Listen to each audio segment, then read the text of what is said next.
Good evening, everybody. Sorry for the darkness here. I'm starting to get a cold and a little bit of a migraine, so I'm dropping the lights. Wouldn't you know, that's just right before I'm going to be going to bed. Well, not bed just yet, but of course, everything starts hitting me at once. So, my name is John. I'm with FNP Wargamers. I'm not just a disembodied head floating about here.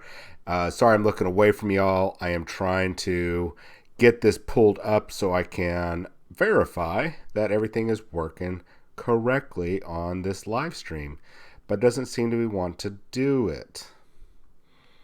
Everything seems to be working okay, but I don't know. Something's acting a little wonky. All right, and I know I've always been having these problems. Anyways, my name is John. I'm with the FNP Wargamers, and this is the FNP Evening Edition. And it's part of our new thing. Yesterday was our first ever episode for the evening show. And what I'm going to be doing, at least for the next couple episodes, is strictly covering RPGs. And in particular, right now, the Infinity RPG from Modiphius and signed off on by Corvus Belli, who are the ones that originally created the Infinity Miniatures game. If you're not familiar with that one, I suggest you get familiar with it because it is a very interesting game.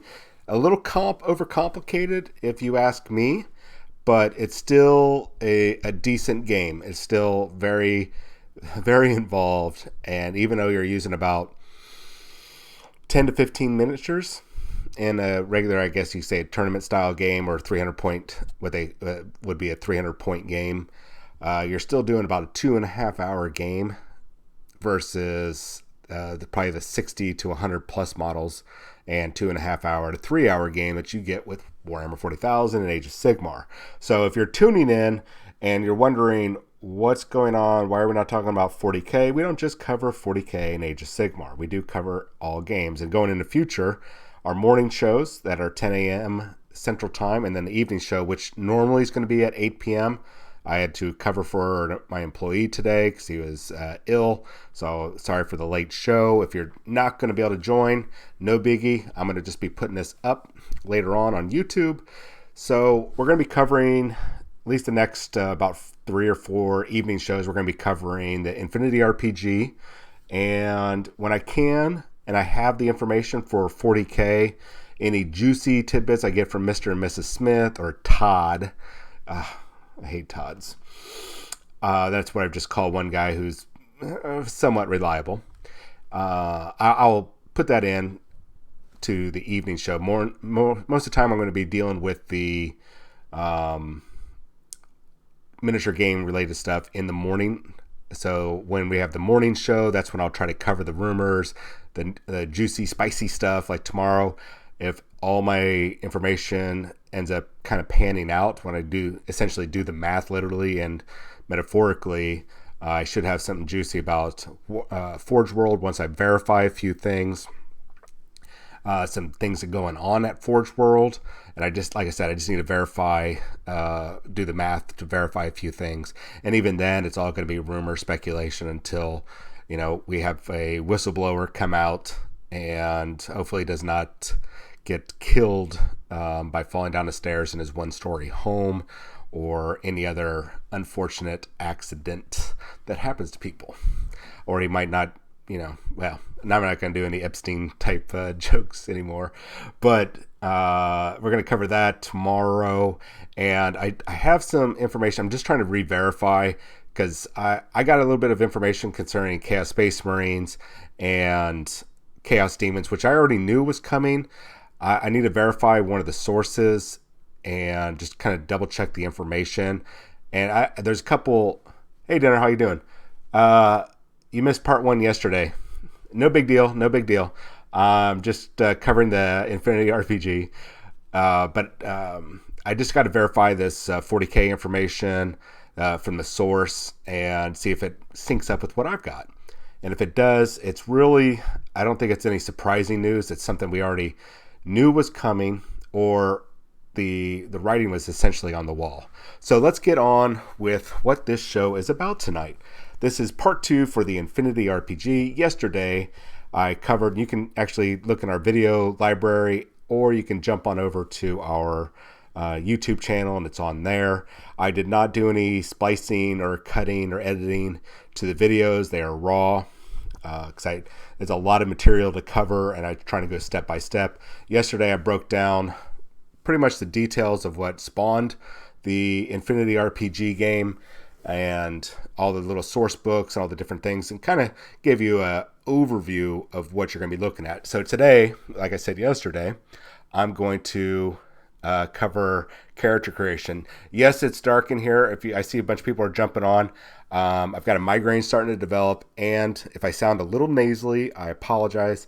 I think I've got a little bit of a cold coming on, so I'm going to have to make my super spicy, melt my face off chili tomorrow just to fight this off. So sorry about the dark features, but I assure you everything is fine. I've got my lovely ladies protecting me back there.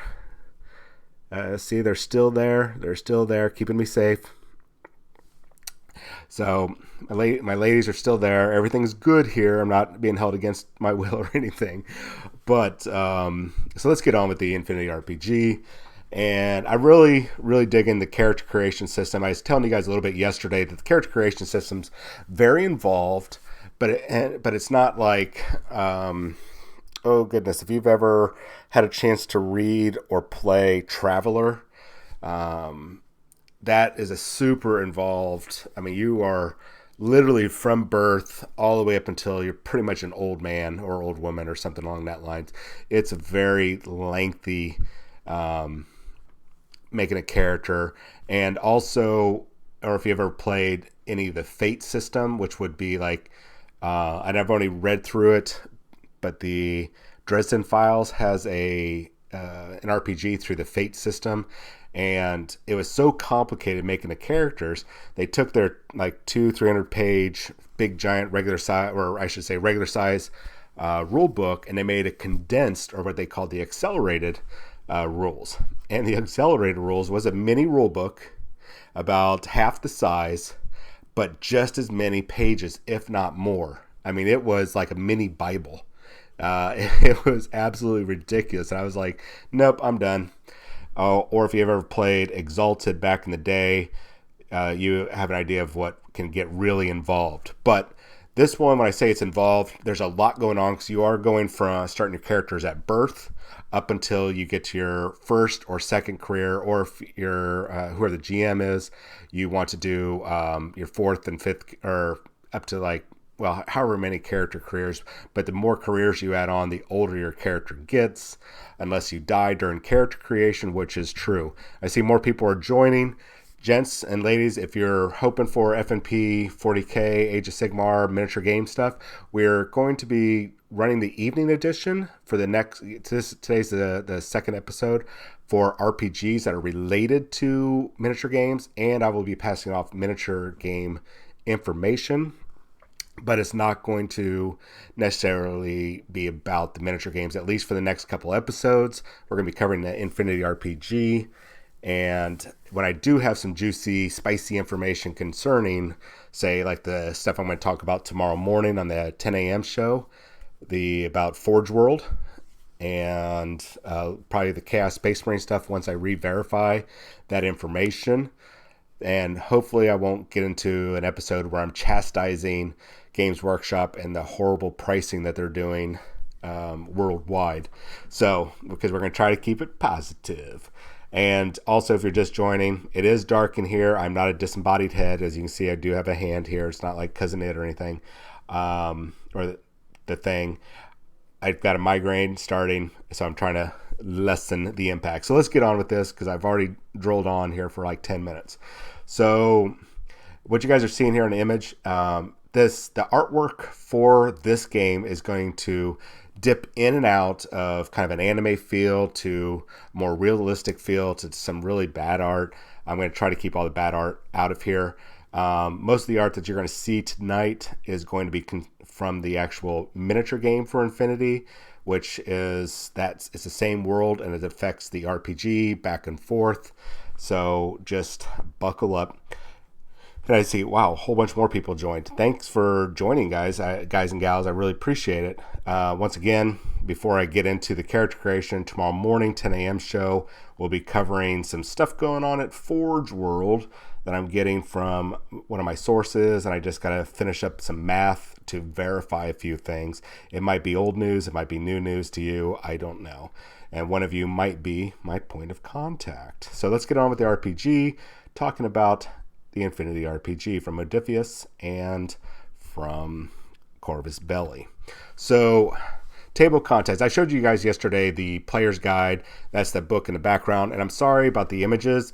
I had to cut and splice because there's copyright issues. And I'm waiting to verify from Modiphius. I'm one of their silver shields, so I can run events and whatnot. What type of information I can actually have up there. Can I put the entire character creation system up there? Can I put full images? What do I need to do to avoid getting the videos pulled down for copyright? Because I don't want to get in trouble. So I'm not going to cover too much about this. I talked about this yesterday. You can see that this is not a very big player's guide. The actual core rule book, which is one thing I recommend, is core rule book and a player's guide. If you're going to start playing this RPG, you and your full group can just get knee deep into the game with just those two books. And you're actually paying less than what you would for all the core books that you need for like D&D or Pathfinder or anything else. Trust me on this. So as you can see right there, as I told you guys yesterday, there's a little bit of information, usually about 12, 14 pages of just some basic life in the Infinity Universe, what they call in the human sphere. They actually give you the actual rules for the game, from skill test, action scenes, warfare. You'll see the info war, which is kind of like if you are a big fan of Ghost in the Shell, or if you loved being a decker in Shadow, what is that game? Shadowrun. This was perfect for you. That's two modes of combat, AR and VR. VR being virtual reality, the other one augmented reality, to where actually while your buddy's right next to you firing his gun, maybe you're firing your gun blindly, you're also battling, trying to hack systems in a AR overlay map of your surroundings. So it's actually really in depth, and it doesn't have to take away from the immediate action that's going on. And then you have Psy-War, which I told you guys, that's like social combat. I'm not going to do the Mortal Kombat thing, but it is. I always hear that Mortal Kombat loud every time I think about social combat, and it is exactly what you think it is. A lot of RPGs, actually I'd say most RPGs, don't do enough to get players that like to be the face or a social butterfly or anything like that, or be able to intimidate people. They don't do enough. And this really gives them more to do, which I think is fantastic. I'm not a big fan of having to do all that social combat and the info war and the regular warfare all at the same time, but it works side by side with each other. So it's and they walk you through how to do every single one of these types of warfare. It's really cool what they're doing. And it's actually, it has such a nice flow to it. All right, so what we're going to be covering today is the life path system. This is how you create a character. So let's take a look. Once again, this is just the condensed version of things. We start off with the basic rules that you saw was the first thing you would cover when you crack open a book. Going over your attributes. You pretty much have your basic attributes. Agility, which is physical manual dexterity. This is what you're going to be using for close combat, climbing, that sort of thing, acrobatics, dodging. Awareness is like your perception, gut instincts, gut feeling. This actually is what you're going to use for ranged combat. The brawn is your toughness, how strong you are, how winded you get, and also how much extra damage you could do in close combat. Coordination is your hand-eye coordination, spatial awareness, and this also, the higher your coordination, the more damage you can do with ranged weapons. Intellect or intelligence is, wit, intel, logic, everything that you imagine with intelligence, and it helps with dealing damage in a VR or AR setting if you're doing the info war. Personality adds damage to social combat, and it's also used for social combat. And willpower is grit, determination, psychological resilience, which helps you ward that stuff off. So life path has really 9 steps, kind of 10, but we're not going to cover, we'll cover 10, 9 and 10. You'll get it when I get there. The first one that we're going to cover is birth host. And this is, guys and gals, I'm going to be kind of keeping this relatively brief because I don't want to give too much away and get in trouble and whatnot. And this is just supposed to be covering a fantastic RPG. Tomorrow morning, like I said, right back to miniature war games, rumors, leaks that I have. And I'll be covering at 10 a.m. Central Time, so watch for that tomorrow morning. All right, so I did skip over everything. All those stats those attributes that you guys saw, you start off with a 7, a value of a 7 in each of those. Now, high-end games, they might be whoever's running the game might allow you to go a little higher to start off with. I'm going to recommend, after running 2 games now, 2 different groups, if you want a low-end group, actually drop that down to a 5 or a 6. If you want to kind of keep it street level and make them earn it. Or if you want to keep it normal, keep it at a 7. Or if you want your guys to be OP, overpowered, meta, just really bad, just badasses, like beyond, the normal superhero tropes or anything like that. You want them being superhuman, go above. Now, what you can do with those attributes is, I told you guys yesterday, you start at that 7 or whatever number you start at, and you can take 1 point away and add it somewhere else. So you can end up with 3 8s and 3 6s, or any combination of 7, 6, and 8s. However you decide, it's up to you. Now, keep in mind that during character creation, that number is going to fluctuate up and down, especially if you die, which, yes, you can die. Not only die once during character creation, you can die up to 1, 2, 3, 4, 5, I think almost up to 6 times in normal character creation. Yes, that could happen. And yes, they have a whole system set up for that. It's really crazy. You also have these things you can see down the bottom left-hand corner, these things called life points, and you can use these to during character creation to get the results that you want, because you're going to be rolling randomly for a number of things. So the first one is your birth host. This is when you're born. You're either born human, or you can have be of alien heritage. And right now they don't have necessarily any of the alien races. Right now it's just the humans, the dog warriors, which is kind of like, I'll show you a picture of that here pretty soon. A dog face. I call them dog warriors, but dog face. They're essentially humans, human mothers that were infected with kind of a cuckoo virus, or I'm going to say werewolf, but it's not werewolf, but basically it's werewolf. Just call it werewolf. Virus that passed on to whenever they had kids, and so you get the dog warrior, a human that can transform into this massive werewolf.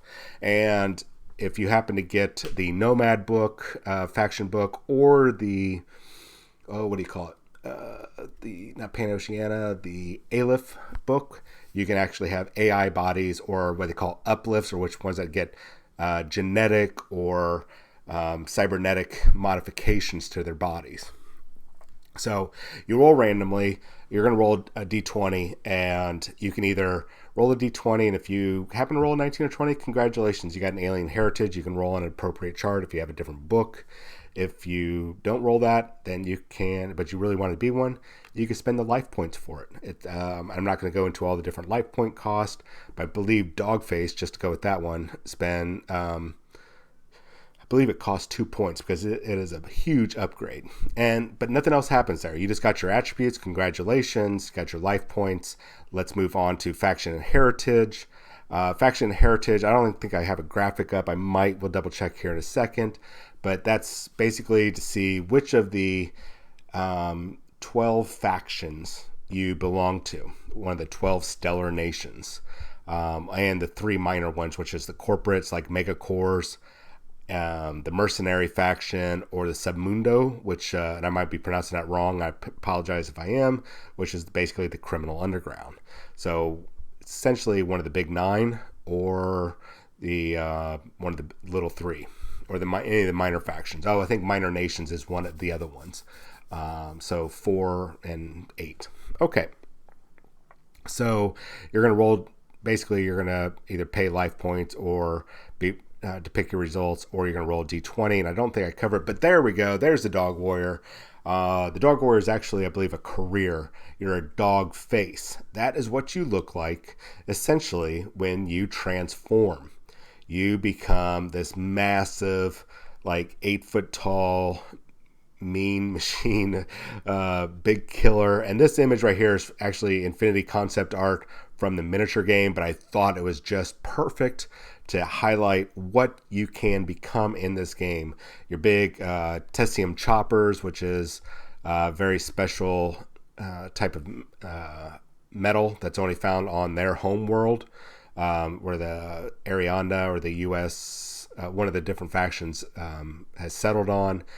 Chain rifles, just give you a quick example. These chain rifles basically fire out molten hot, or molten liquid, molten hot, extremely hot, red hot chain links. It's almost like a flamethrower, and it just tears through people's flesh and everything. They're really brutal weapons. So that is something that you could choose to become, or roll and see if you can get it. So here's an example of some of your factions. You can roll on your faction chart, and there's a previous chart that you'll roll on to determine what faction you get. And here's just a couple of the factions that you can get. O12 is the other one. So there are 7 main, and then there's the 5 little ones. Minor Nation, the O12, which is kind of like the space UN, but in a good way, not our crappy UN that we've got right now. And if you're a fan of our current United Nations, please, well, you know what? That's my opinion. If you like them, great, cool. I am not a big fan of them. So, basically, once you figure out what faction you are, you're gonna roll, and unless you want to spend a life point here, you are essentially going to roll on the chart, left-hand side of the left-hand column, and it'll tell you what region you're from, what planet you're from, starting languages. Here's your first of your bonus attributes that you're going to get, and bonus skills. And this is just the start. This is just the start. So you can see, like Pan-Oceania, you can kind of see what the languages are, so you can kind of get a very good idea of what's the word I'm looking for? What the nations, like our current nations, are. So it's pretty much Europe, India, Australia. That's where you get the English from. Australia, New Zealand, Spain, Portugal, Italy. I think Greece is tossed in there, and India, and I believe a couple of the other Mediterranean along the north coast of Africa. Yujing is that's pretty much all the Asian, full-on Asian cultures. So Chinese being the dominant, Japanese, Korean, whatnot. I'm not going to go into all these, but you can see what you're going to be getting, especially if you have an idea of what type of ethnicity you want to do, which really helps if you want to play Japanese swordsman, ninja, cybernetic ninja type person. Then Yujing, you might want to deliberately choose Yujing. So we're going to keep going here. Did I skip over something? I'm sorry. I'm going to scroll back. Homeworld. Status. Oh, man. I must have got rid of the status table by accident. I got them flipped. I apologize. Oh, that's embarrassing. So status, this is where you kind of determine your social class. Once again, you're getting more attributes. Same thing when you pick your home environment. You're going to roll dice there. And there's actually another table. It's not on here. That's good because I didn't want to show it. It's called a youth event table. So during your adolescence, did something happen to you? Which is one of the first places that you can actually die in this game. And then that'll tell you what happens next, because you can get a resurrection, because everybody, basically the technology in the future, you have this little device in the back of your head or back of your neck. It's called a cube that pretty much is you. It's every experience that you have up until the point of your death that is saved in this quantum computer chip that can be uploaded into what they call an L host or a life host. It's a synthetic body. They've got all different versions. They've got the discount versions, which are a little weaker. They have the standard models. They even have more enhanced models, especially if you're an A-lift character. which is one of the nations. So after you figure that out, you get your bonuses, you figure out what your starting income is, get some extra skills, and you move on to the youth event. Oh, there it is. So youth event, one of the examples, there's several, I think there's just this one chart. So you're going to roll here on the left-hand side, and you're also going to roll a six-sider, basically just cross-reference. So here's kind of all the special youth events, and the most important one, if you roll a 19 and a 6, you died. And if you roll a 20, you're going to re-roll twice and combine the results. So you could still die and get a defection. I mean, there's just so many different combinations here. It's so bad the things that can happen to you just in your youth event. I mean, I really love how this game gets through this, and it does walk you through the whole resurrection. Down here at the bottom says your character died and was resurrected. See the rules for resurrection on page 62. We're not going to actually be covering that today. We'll cover that actually with Aleph. So I'm going to move past that. We're going to go into the education. As I said, guys and gals, this is a very in-depth game. We're covering your life up until your first, second, third, fourth career when you start the game. So this is they want to cover everything. And when you're building these characters using this life path system, remember you have those 5 life points that you can adjust along the way. By spending a point, you can pick your education, pick your nation, pick your career, or you can save them to the end and give yourself more well-rounded skills. So it's definitely really good. So when you get to your decision 6, you're doing your education, and as you can see here at the top, here you're getting a whole bunch of benefits, which they basically come down here. Roll to see what your education is, and they have 2 different things. They have education benefits mandatory, and then they have the education benefits skill and gear. Now down here in the skills and gear, there's actually, you're going to pick up some more skills obviously and some extra gear. Down here it's you have everybody has 3 skills, these elective skills that you'll take, and you're only going to choose 2 of them. Now you can see right here, once again, we're adding to our stats, but now we have, instead of +1, you can see the different bonuses. Start off with a +2 for this column, +1 here, and then you start with your negatives. This is the first round of the negative attributes that you can have. And it's just to kind of show how you progress through life to this point, or you might have kind of slacked off and maybe growing up on the streets, you didn't care too much about education, but being strong and agile really helps, and so on and so forth. You get all these mandatory skills, which are really good, and that's when you also start getting what they call signature skill and your focus.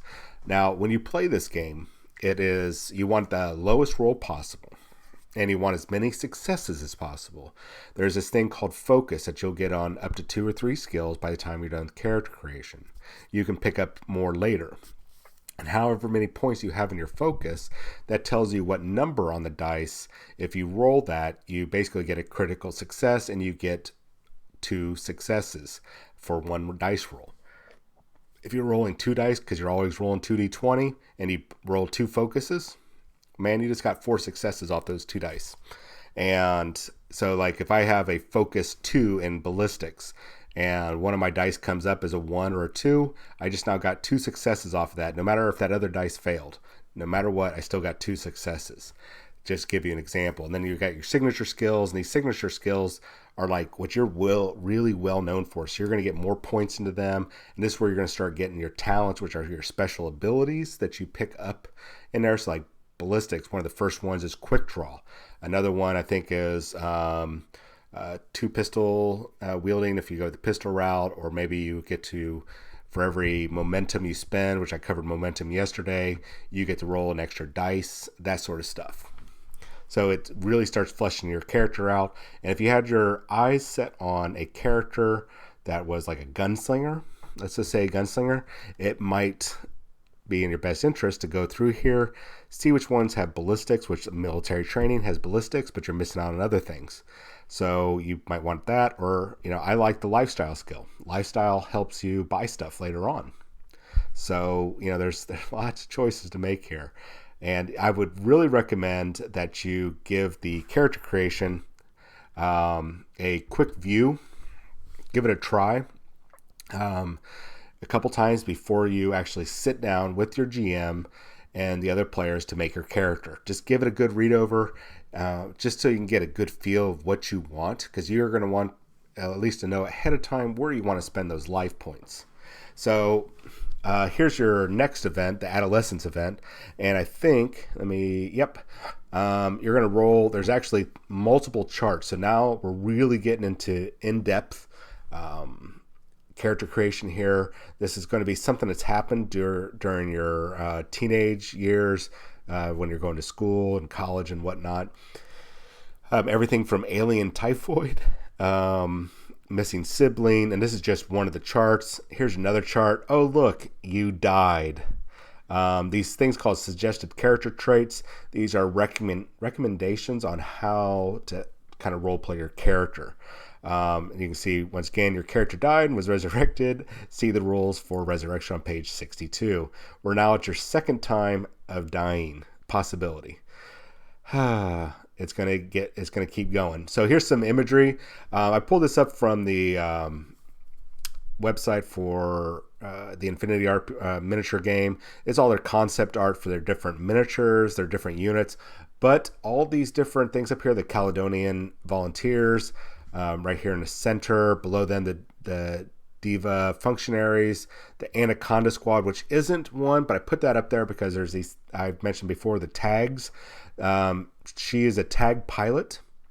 And then we've got I'm not even going to try to pronounce that, but for Haq Islam, that is a really badass profession to have.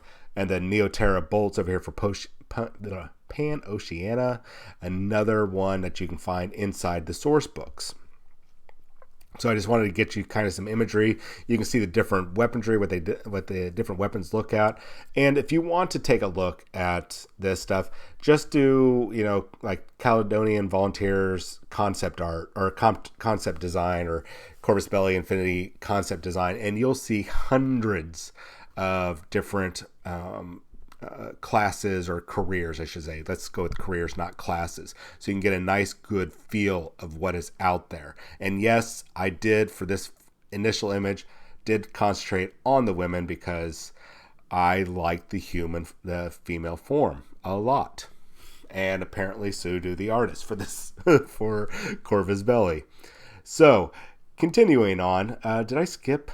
I skipped. Sorry. Hold on to your pants. You're still with me. 7. Oh, I did cover it. I'm sorry. Here I am scrolling through. Close your eyes if you're getting motion sickness. Decision 7 was Adolescent event. Now we're going to get into careers. That's why I had that up there. That was my marker. I apologize for that. Hopefully nobody got sick off of that. Decision 8. And we're almost done here. So this is actually going to be a shorter show. Fan-freaking-tastic. Maybe next time, now that I got the pace for this, I will start the show off with some leaks and rumors for whatever games are out there, like 40K, fantasy, that I might get late in the day. And because I also get them in the morning, I get them late in the evening. I might do that, start off next time, and then go into the analysis of the RPG. That way everybody's getting a little bit of something.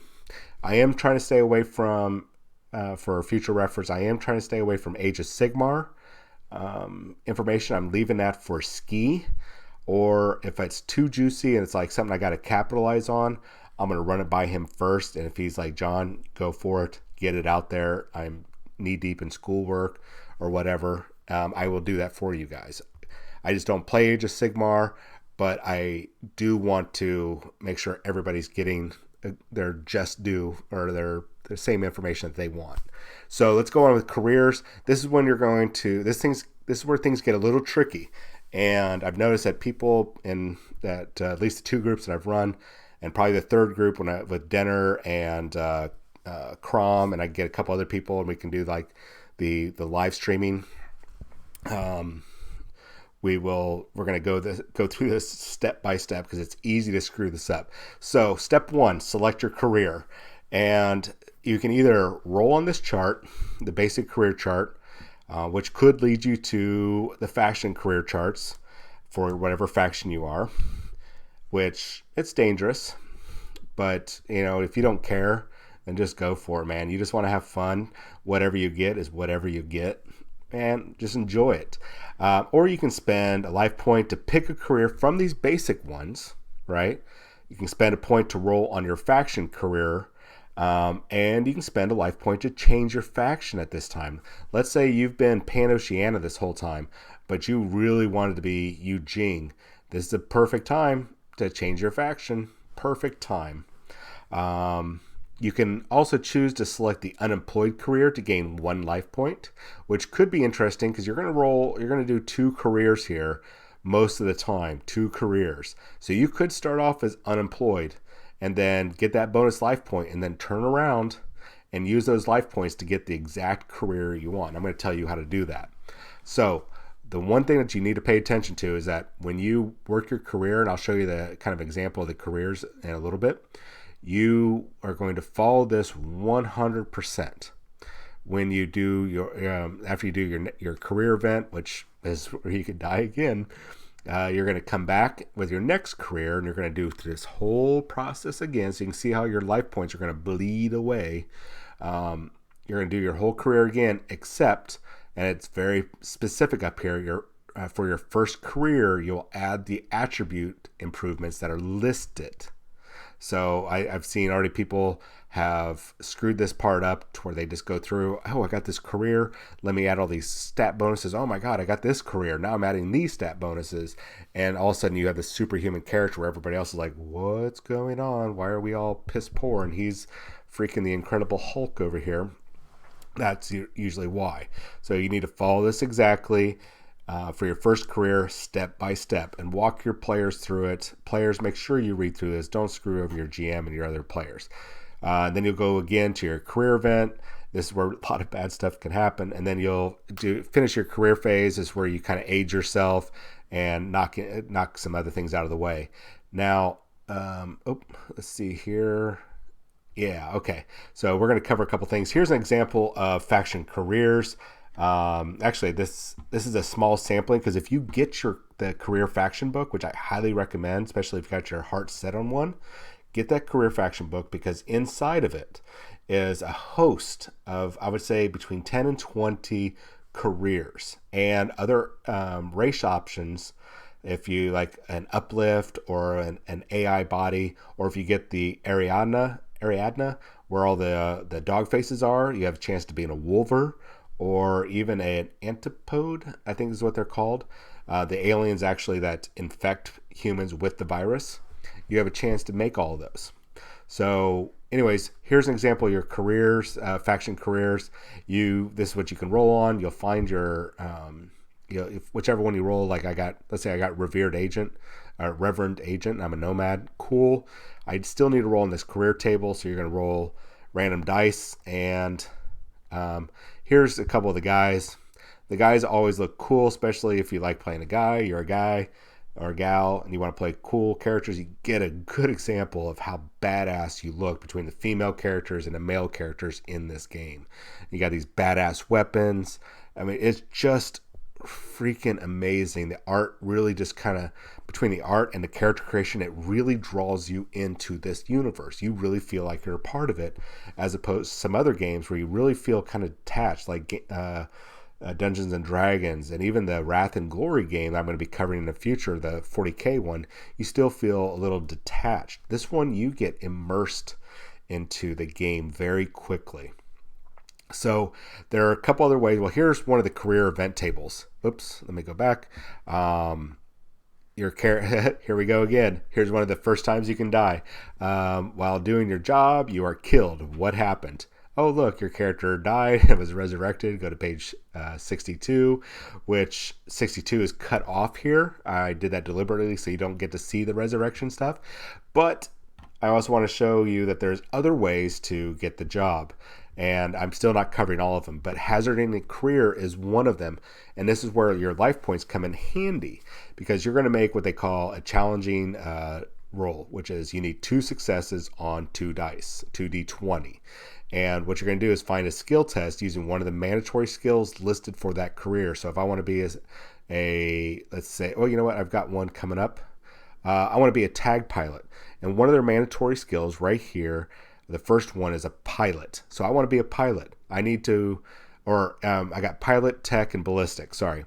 So I need to see which of those skills I already have, which one is the highest, and I'm going to roll my 2 dice, and I need to equal that number or lower. So if I need a 12, let's say my piloting right now is at 12, then I need to roll 2d20 and I need a 12 or less on both dice to succeed. Now, what you can do is you can reduce the difficulty of the hazard test by 1 point per life point. By 1 per life point. So 1 life point drops it down to 1 success on 2 dice. Or if you spend 2 life points, then you need 0 successes. Now you still have to roll with 0 successes because you can get what they call complications if you get a roll of 20, which is like a critical failure, but that does not deny you the opportunity that doesn't deny you succeeding. That just means something interesting is going to happen and the DM or the GM gets to get involved. So you can pick up a criminal career and a lot of other ways, a lot of other things. So you can extend your careers. So you might really dig like, dude, I just got my faction. I rolled randomly and I got my faction careers and I got a tag pilot. I don't want to risk getting unemployed or fired or anything else. You know what? I'm just going to go ahead and, with GM's approval, I'm just going to go ahead and extend this career instead of rolling again. But the problem with that is if you do extend your career, you don't get any benefits. So your skills are not going to increase. So that is something to consider. So it's kind of like one of those damned if you do, damned if you don't. Or I would recommend just go ahead and try another career. Just have some fun with this. You don't have to be super crazy. They give you a good example of hazarding a career over here with Melissa's character, Cassandra. So let's move on to the next part. And here's some more. Here's just what's going on here. A couple of the basic careers that are actually in the core rulebook and the player's guide. Just giving you an example here. And I mentioned earlier that when you get your first career, let's say terraforming scientist is my first career, this is going to give me my first set of stats, and they're almost always positives. I don't remember one having any negatives. I'm going to get these mandatory skills. I get to choose 2 of these 3 electives, and I get this gear. And when I make my second career, oh man, look, I just got a tag pilot, but I don't get these stat increases because this is my second career, but I do get the mandatory and the elective skills. And if they happen to cross over, you're just going to keep adding. You're just going to keep adding. That means you got more skillful. The gear, you do get both careers gear or however many careers you do. However, if you ever get like 2 pistols or 2 like AR eye implants, you don't get the second one. You just have that first one. Then here, we're almost done here. Yep, we're almost done. Decision 9, and we've gone through this in about 40 minutes, and that's not too shabby. So decision 9 is the finalizing of your character, and this is where any of those life points that you have left, you can actually dig into and really take advantage of. Now there's some stuff that's cut off here. It tells you, how you get your what they call stresses, or what I like to call hit points, because you have basically stresses and harms, or hit points and wounds. Wounds being your mortal damage, hit points kind of being your kind of shrug off, getting bumped and bruised. And then of course over here in this column that's right over here next to Marlene's face, here at the top, that you can't see, but it tells you, hey, if you got a coordination, remember I told you about that attribute earlier, that coordination, you have a 12 in coordination. That means you have very good hand-eye coordination. You're good with a gun, because you definitely built yourself to be a gunslinger. Well, that coordination of 12 will have a associated number of dice that you get to add to whenever you do range damage. I think a 12 gives you +3 dice.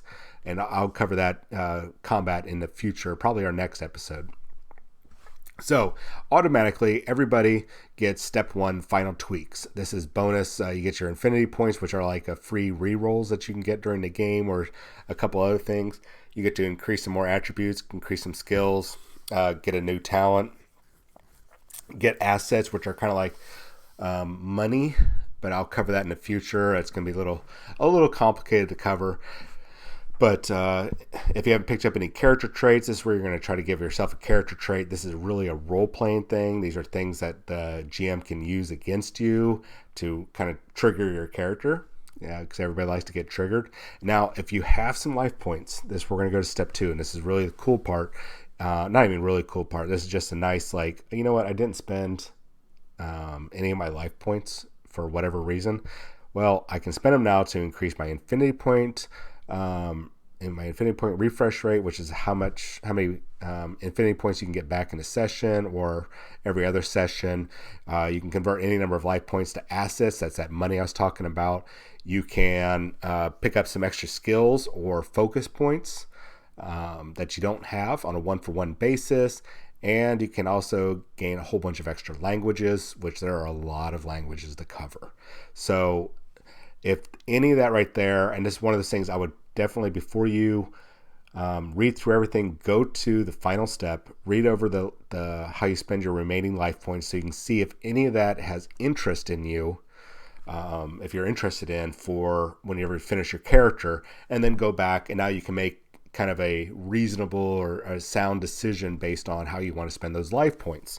And then you're going to do your stresses, what your firewall is. Remember earlier I was saying that Intel adds to your damage done in the InfoWar combat, but it also adds to your hit points for taking damage, which is your firewall. Or if your equipment basically has your firewall, because some guns can be hacked right in the middle of combat. So your firewall adds to, that's what they have to breach before they can do damage or take over or shut down, whatever. Resolve is your willpower. That's that attribute earlier. This is what's going to help you fight off being intimidated or, stressed out or trigger, or freaked out or suffering fear or catatonia or anything like that. That's one of those things, and the associated skills that will boost that up. And then vigor, which is equal to your brawn, and the resistance skill. This is for you to fight off physical damage before you get to your mortal wounds. Now, everybody has mortal wounds essentially for each of those types: firewall, resolve, and vigor. And everybody has 5 points. So you have the 5 points plus your stresses. So it takes a lot to kill a character in this game. And even when you die, if your cube is recovered and the GM, you and the GM want to, it's part of the story and you want to come back, then he can blend that in. They can get you, discount body, whatever. There's a lot of things that can go on with that. So you don't, just because you're dead doesn't mean you're dead, if you know what I mean. Now, if you blow up in a thermonuclear blast, you're probably dead. I'm sorry, but you're probably dead. So let's move on to the last thing. And this is something we'll cover in the future, but I just want to cover, some of the skills. Like here's acrobatics. This is one of the skills. And you'll see these abilities under here. These are talents that you get during the game or during character creation, and you can get later on with experience points. And whenever you have one of these talents, you get the associated ability as long as you meet the prerequisites. Like the first one you start off with is graceful. You have to have at least 1 point in acrobatics. Expertise is your skill level. So you have to have at least 1 point in acrobatics. It gives you that benefit, and that opens up these other branches. And so once these other branches are open, you can go down those different branches, but you can't get to the next level until you take care of the preceding talent. And there are numerous skills in here. So there's the skills that tells you what you can do. So acrobatics, obviously you can leap over, jumping, tumbling, diving, dodging enemy attacks, that sort of thing. So you have that skill check, and it also, that's where they group up their talents. So they just kind of condensed everything into one bracket. So you don't have to sit there and go, well, what can I exactly do with this, with the acrobatic skill? Well, they're telling you. It's, you control your body, jumping, tumbling, diving, right there. And the GM tells you, hey, you're falling. Do you want to try to, tumble or push yourself off the ledge and hit that adjoining building, maybe through the window, that sort of thing, or something like that. So that really covers the breadth or whatever of character creation. And I know I kind of went through it all, and we're at 50 minutes. That's not too bad. 15 minutes is not too bad. We covered essentially character creation, all 9 steps. And that 10th step that I was talking about is because you will do your career probably twice if you start out. And you future GMs are looking at starting this, I'm going to strongly recommend that you don't start, if you want this to be a ground level game, really, you don't want your guys being overpowered. You want to keep it really, you want to accept the realism. Then drop them down from their starting attributes of 7, which is the go-to standard. Drop them down to a 6, maybe even a 5. 5 is going to be pushing a little bit. You'll definitely have to adjust the enemies that they face and the challenges, but that could be really good, especially if you have a good group that you trust to be able to take those lower starting attributes and be able to essentially grow their characters in a very really good fashion. One of the options that I saw before was you do the low life points, say 6, I think it was, and you only let them start their first career, and then they choose their second career, and they start that path, and that's part of their character, part of the campaign. It's a little wonky. I don't remember all the steps that they did, but it's just something to consider. But if you want that level of play, even at the average starting level of the 7 attributes in the normal life path system, your characters are going to be potent. They're not going to be Captain America level, but they are going to be potent characters. They are going to be really, really talented characters, and they're going to frustrate you with all the abilities that they got. So you can bring it down a notch, especially if you're an experienced GM and you have an experienced crew. Drop that down to like starting stat of a 6. All attributes of 6. Keep it simple. Keep it simple, stupid. But if you want to just go with the 7s, do it. Have fun. And really, don't let your players, make sure you follow your players through each step. And you might have to do a sit-down session with each player.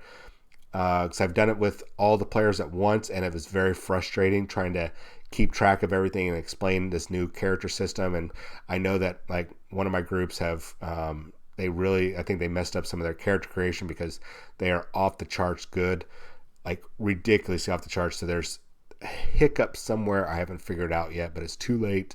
We're already playing, and I'm not even going to go back through it. I'll just make it tougher. But sit down with them, go through step by step, and read through it yourself. Maybe make some of your own characters. That way you've got a solid understanding of how character creation goes. I would say about 3 to 4 characters. You don't have to write everything down, just little notations going, oh, okay, oh, that's good. Maybe these could be even NPCs that you could use to interact with the characters or be an opponent. So it's something I just recommend. You need to go through it yourself before you involve your players. Players, make sure you read through this, and don't screw over your other players or your GM. Be smart about this. Play it right. You can see what you can and cannot do. So take your time going through this. You don't have to rush, guys and gals. Have fun making the characters. And if you get a bad roll, it's okay. You might get a good roll next, or you might get a whole bunch of wonky rolls, and you've got this. One of the people in my current evening game on Sundays, he ended up basically creating a Han Solo character totally by accident, and his character is really amazing. He's not overpowered, but he's just very skilled, very suave, very charismatic. It's a really cool character. And it was just all by accident. He's like, I don't care. I don't need to spend life points. I'm just going to go for it. And he just kept rolling, and he kept getting some bad rolls. He changed factions like 2 or 3 times. I think he got fired from one or both of his jobs, which can happen to you. And there's rules in there for getting fired from the jobs, just like it is for dying in your job. So yeah, I think we figured out you can die 5 times in this character creation, but it's covered on page 62 of the player's guide. I don't know what the page is in the core rulebook. So I really recommend that you guys give this a try. At least pick up the core rulebook. And remember, when you guys do pick these books up, If you get them from your local game store, or which I really, really recommend because they can special order them for you, like my store, we can easily get these in for you. Or if you go online and order from modifius.net, no matter what, if especially if your friendly local game store is connected with the Bits and Mortar, which is a retail only site, we can actually like the Atomic Hobby Shop, I can actually hook you up with the PDF copy of the core rulebook, especially if you just pre-ordered it and you already paid for it and everything and it's on its way. I can go ahead and email you the code for the PDF, and we can get you started right away. So you can already be reading it until you get your physical copy. So just something to consider. I really love this game. It's really fluid, and we'll begin the combat later. The character creation system alone is a blast to do. It is so much fun. And if you happen to be doing it with a couple other people, it can be really fun because it's like, God damn it, I died. Oops, sorry. I probably shouldn't have said that out loud. Gosh darn it. I died. I died the second time. I just got fired from my job. What is going on? I was unemployed. How do I get fired from unemployed? Which you can't. But it's fun during character creation, and the crazy stuff that can happen during this game is absolutely a blast. And if you want to try it out before you buy into it, yesterday's video at the beginning, I showed you how to get the quick start rules from modifius.net's website for the Infinity game. They have quick start rules that you can download for free, or if you're hooked up with Drive-Thru RPG, you can get it there. I do highly recommend that you buy the core books and dice and whatnot from your friendly local game store. And also the miniatures work very well with the game. Now, with that said, I have gone on long enough, and I've seen people dip in and out, and I really appreciate you guys putting up with me. Those that are still like, why is this disembodied head floating around here and looking all over the place? Once again, I've got a migraine, and it's definitely kicking in right now. I can feel it pushing in front of my brain pan, and I'm fighting off a little bit of a cold. So I apologize for this. Normally, I do have the lights on. I am fully dressed. So, and as I shown before, my lovely ladies, whoops, there we go. My lovely ladies are still here. See, yay. They're protecting me from the darkness, but not my migraine.